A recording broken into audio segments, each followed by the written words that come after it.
Vendredi matin, vous vous présentez au travail, puis à peine arrivé sur place, vous êtes interpellé par une jeune personne qui tenait absolument à vous remettre sa candidature en main propre. Et vous dit à quel point elle rêve de venir travailler pour votre entreprise. En chemin vers votre bureau, vous allez prendre des nouvelles du petit nouveau, et on vous confirme qu'encore une fois, vous avez recruté une superstar. Ils ont même déjà référé 2 amis pour venir travailler chez vous. Dans votre boîte de courriel, 3 candidatures spontanées, et ce, même si vous avez cessé d'afficher vos postes à l'externe depuis déjà plusieurs mois. Dans votre boîte vocale, 2 messages de candidats qui réitèrent leur intérêt à venir travailler chez vous. Sur votre table, une carte de remerciement avec une boîte de chocolat provenant d'un candidat reçu en entrevue plus tôt cette semaine. Ça ressemble-tu à ça? Non. 1980. Ouais. On est plus dans ce style-là. Genre, on embauche pas mal n'importe qui se présente. Hein? Il y a même une étude publiée par Léger en 2022 qui mentionne que 64 des jeunes qui disent que leur employeur dépend plus d'eux autres que le contraire. On est rendu là. Qui m'a déjà vu en conférence ici? Levez la main. Eh mon Dieu! Il ne vous laisse pas sortir souvent? Comme on vous l'a dit, je suis conférencier international. J'ai donné des conférences à Marrakech, Riviera Maya, Maniwaki. Auteur de 10 ouvrages traduits en 4 langues, c'est pas que je veux me vanter, mais à peine 1 an pour avoir eu le poste que je méritais. Directeur des opérations pour une grosse imprimée commerciale. J'ai été couronné le king du taux de roulement. Ouais, dans un de mes départements, j'ai perdu 2/3 de mon équipe en 1 an, c'était moi le champion. Et juste comme je commençais à mettre les choses en place, mon patron a décidé de me nommer directeur de la qualité. C'est une imprimerie, on imprime en couleur. Je suis daltonien. Pas besoin de vous dire, il fallait que je trouve des moyens pour arrêter de perdre les gens rapidement, surtout que la philosophie du grand patron chez nous, c'était quand un employé fait une erreur, on passe par-dessus. Quand il en fait une deuxième, on y passe dessus. Donc, c'est là que j'ai commencé à m'intéresser aux meilleures pratiques en gestion des ressources humaines et donc les trucs que j'ai utilisés pour finalement réduire mon taux de roulement de 50 %. Et depuis 16 ans, j'ai accompagné environ 35 000 gestionnaires à faire face à leurs défis en gestion des ressources humaines. Pour qu'un employé soit mobilisé, il faut qu'il soit le héros de son aventure professionnelle. Comment on va faire ça? Bien, c'est simple, on va s'inspirer de la trame narrative de plein d'histoires que vous avez déjà vues dans des livres, dans des films. Qui a déjà vu le film Le jour de la marmotte? Groundhog Day.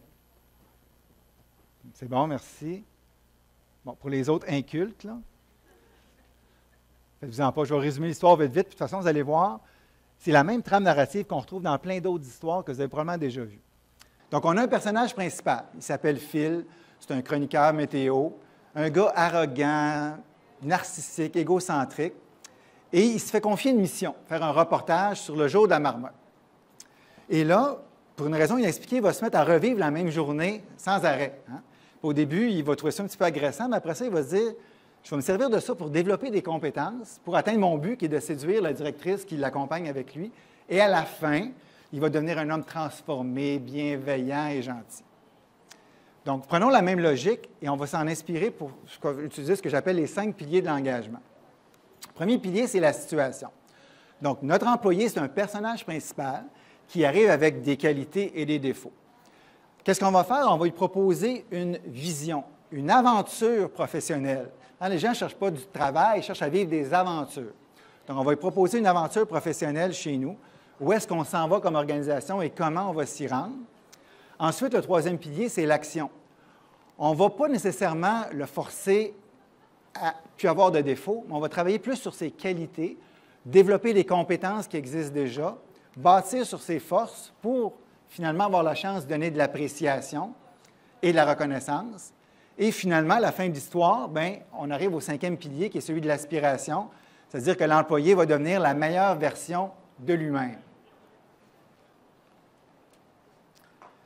Supposons que vous avez 100 $ à investir et que je vous propose de me confier votre 100 $ et qu'à la fin de l'année, je vous redonne votre 100 $ pour un retour sur investissement de 0 %. Est-ce que j'ai des intéressés? Non? Il y en a qui ont fait pas mal moins que ça l'année passée en bourse. Hein? Alors peut-être que vous vous dites, OK Stéphane, si j'allais voir ailleurs, peut-être qu'en échange de mon 100 $, je pourrais recevoir 110, un retour sur investissement de 10 %. Et là, je vous parle d'investissement Parce que sur le marché du travail, les employés raisonnent de la même façon.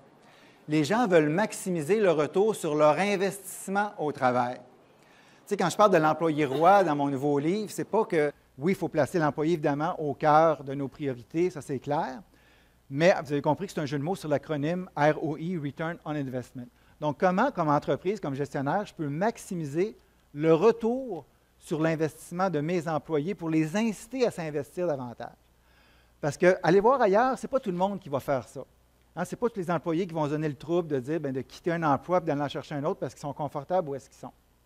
Fait que l'autre option, c'est quoi? C'est de se désengager. Ça veut dire d'en faire un petit peu moins, un petit 10 de moins. Il n'y a pas personne qui va s'en rendre compte. Et je continue à profiter des mêmes avantages que l'entreprise me donne actuellement. Puis là, ce qui est triste, c'est que le retour sur investissement vient de monter à 11 Ça, c'est quand le monde se met ça à prendre notre travail à l'heure au lieu de prendre ça à cœur. L'autre option, c'est quoi? Celle qu'on veut, évidemment, c'est d'inciter les gens à s'investir davantage. Puis là, ce n'est pas sortir le fouet, ce n'est pas les forcer, c'est de mettre en place les conditions favorables qui vont faire que naturellement, les gens vont vouloir s'investir. On appelle ça la motivation, l'engagement intrinsèque. Ça va venir d'eux autres. Ce job-là répond tellement à mes besoins, c'est tellement cool de travailler ici que naturellement, les gens vont s'investir davantage, vont avoir le goût de s'engager plus. Donc, ce n'est pas à nous autres d'attendre que la personne s'investisse et de la récompenser, c'est à nous autres de mettre en place les conditions qui vont stimuler cet engagement-là. La Fédération canadienne de l'entreprise indépendante a publié une étude absolument fascinante en décembre 2018 qui montre que d'un côté, on a 67 des gestionnaires qui disent que leurs employés ne répondent pas à leurs attentes. Et dans la même étude, on a 55 des employés qui disent que leur patron ne répond pas à leurs attentes. Fait que si on additionne ça, ça fait quoi? 122 d'insatisfaction? C'est beaucoup. Tu sais, dans ta vie, là, quand ton partenaire répond seulement à 33 ou 45 de tes attentes, qu'est-ce que tu fais? Swipe à gauche. Ou tu manges du chocolat. Ou tu sous-contractes.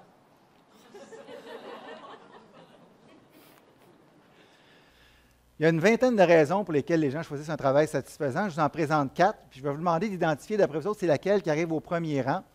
Quand on demande aux gens, c'est quoi la réponse, c'est quoi qui te stimule le plus, c'est quoi qui, pour toi, un travail qui est le plus satisfaisant? Est-ce que c'est la rémunération? Est-ce que c'est des tâches qui correspondent à mes habiletés? Est-ce que c'est un horaire adapté ou des valeurs partagées? Donc, je vais vous demander de lever la main, d'après vous autres, quand on demande aux gens, qu'est-ce que tu recherches dans un travail satisfaisant? Quels sont ceux qui pensent que la réponse numéro 1, c'est la rémunération, le salaire? OK. Quels sont ceux qui pensent que c'est d'avoir des tâches qui correspondent à mes habiletés? Vous avez compris que ça va avoir à voter à un moment donné, hein? Bon, parce que si tu me vois, je te vois aussi. Hein? Qui pensent que c'est un horaire adapté? Merci. Et qui pensent que c'est des valeurs partagées? OK, une majorité valeurs partagées. Donc, ce que je vous présente, ça vient de l'enquête Enviable. L'enquête Enviable, c'est un test que j'ai créé, qui est en ligne. Ça prend 3-4 minutes, on demande aux gens justement de prioriser c'est quoi leurs attentes pour un travail satisfaisant. On a à peu près 2800 répondants à l'heure actuelle sur un profil public, l'adresse enviab.ca, si jamais ça vous tente d'aller faire un tour. Et donc, ce que je vous présente, ça vient de ces 2800 profils publics-là. Donc, au troisième rang, on a des tâches qui correspondent à mes habiletés. Donc, désolé pour ceux qui avaient choisi celui-là. Vous n'êtes quand même pas dans le champ. Je vous rappelle qu'il y a une vingtaine de raisons, et ça arrive au troisième rang. Je vous demandais c'est laquelle qui était numéro 1, mais quand même, ça fait du sens de dire que d'avoir des tâches qui correspondent à mes habiletés, les gens recherchent ça. Deuxième rang, des valeurs adaptées, valeurs partagées. Alors, désolé pour la majorité qui avait choisi ça. Et donc, au premier rang, on a... Vous avez eu peur? Oui, l'horaire adapté. En fait, la rémunération arrive au 13e rang. Il y a seulement 3 des gens qui nous disent que la rémunération, c'est la principale raison pour laquelle leur travail est satisfaisant.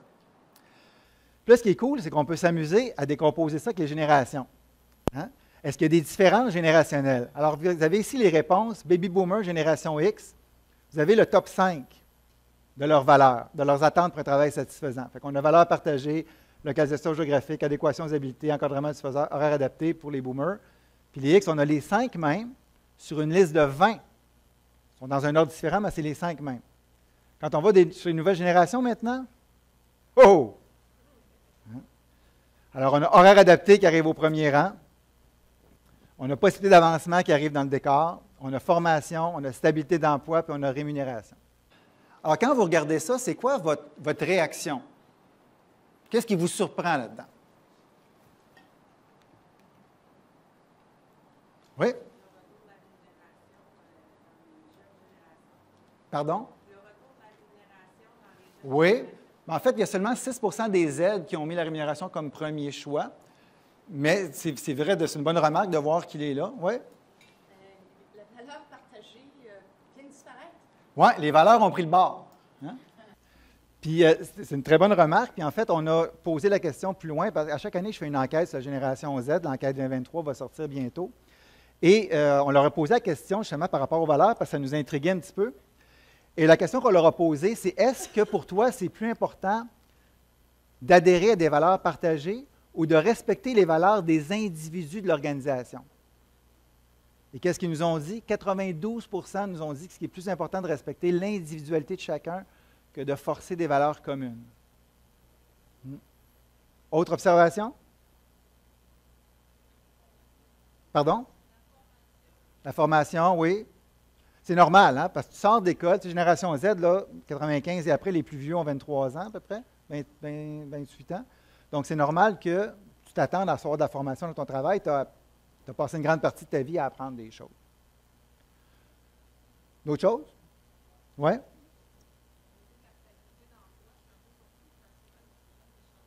Oui, très bonne observation. Stabilité d'emploi, qu'est-ce que ça fait là, Stéphane? Hein?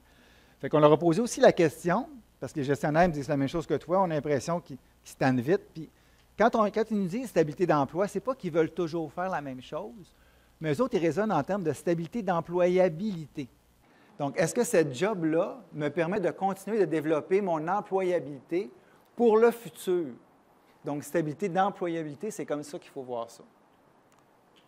Fait qu'évidemment, on ne veut pas non plus mettre tout le monde dans le même panier et faire des grandes généralisations parce que les différences, des fois, sont plus individuelles que générationnelles.